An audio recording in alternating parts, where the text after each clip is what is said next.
Hello everyone. In this lecture we will discuss the critical role of propranolol in the management of thyroid storm.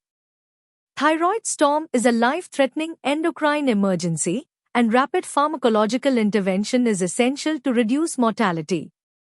We will focus on the pathophysiology, clinical features, and most importantly, the mechanisms through which propranolol acts rapidly to stabilize the patient and prevent fatal complications. What is thyroid storm? Thyroid storm represents the most severe form of hyperthyroidism. It is characterized by a sudden and excessive increase in circulating thyroid hormones, especially T3 and T4. This results in a hypermetabolic state affecting the cardiovascular, nervous, and gastrointestinal systems. Without prompt and aggressive treatment, thyroid storm can lead to rapid deterioration and death.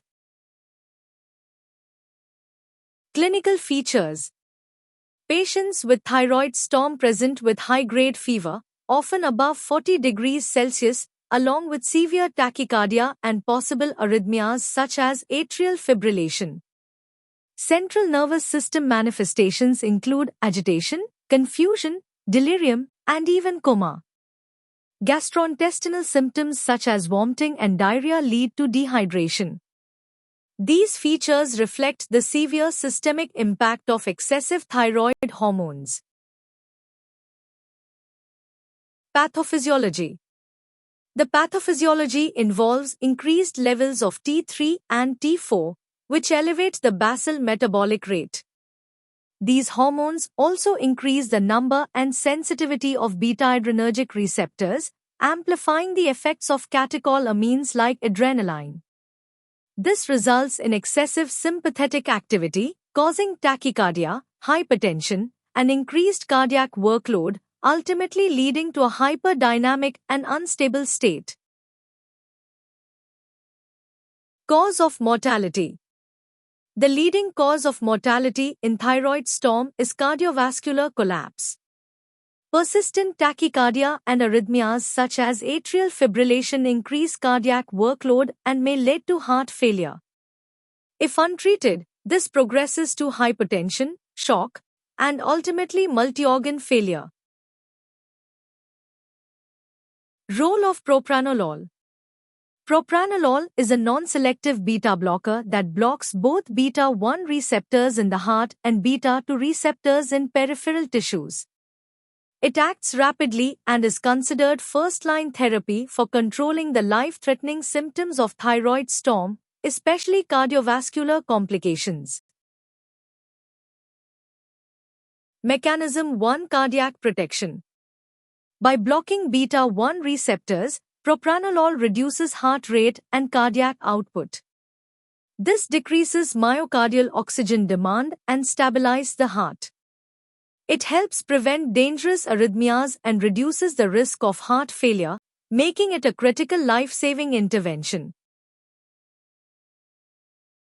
Mechanism 2. Peripheral and hormonal effect.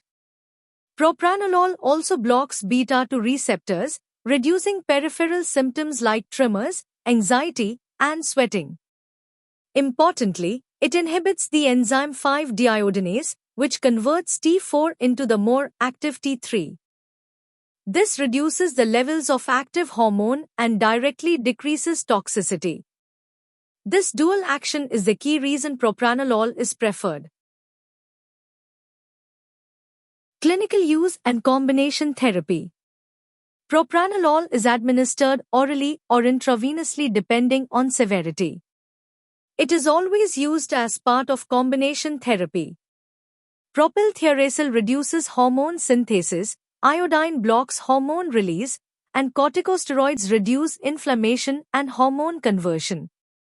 Supportive care such as fluid replacement and temperature control is also essential.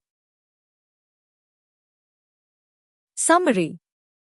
To conclude, propranolol is a life-saving drug in thyroid storm. It controls cardiac complications, reduces adrenergic symptoms, and decreases active thyroid hormone levels by inhibiting T4 to T3 conversion.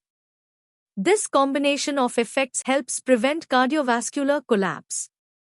For exams, remember that propranolol is preferred because of its dual action, beta blockade and inhibition of T4 to T3 conversion.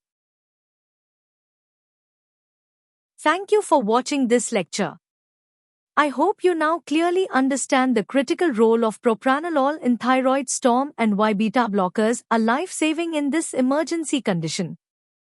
If you found this lecture helpful for your studies, please like, share, and subscribe for more clinical and pharmacology-based content.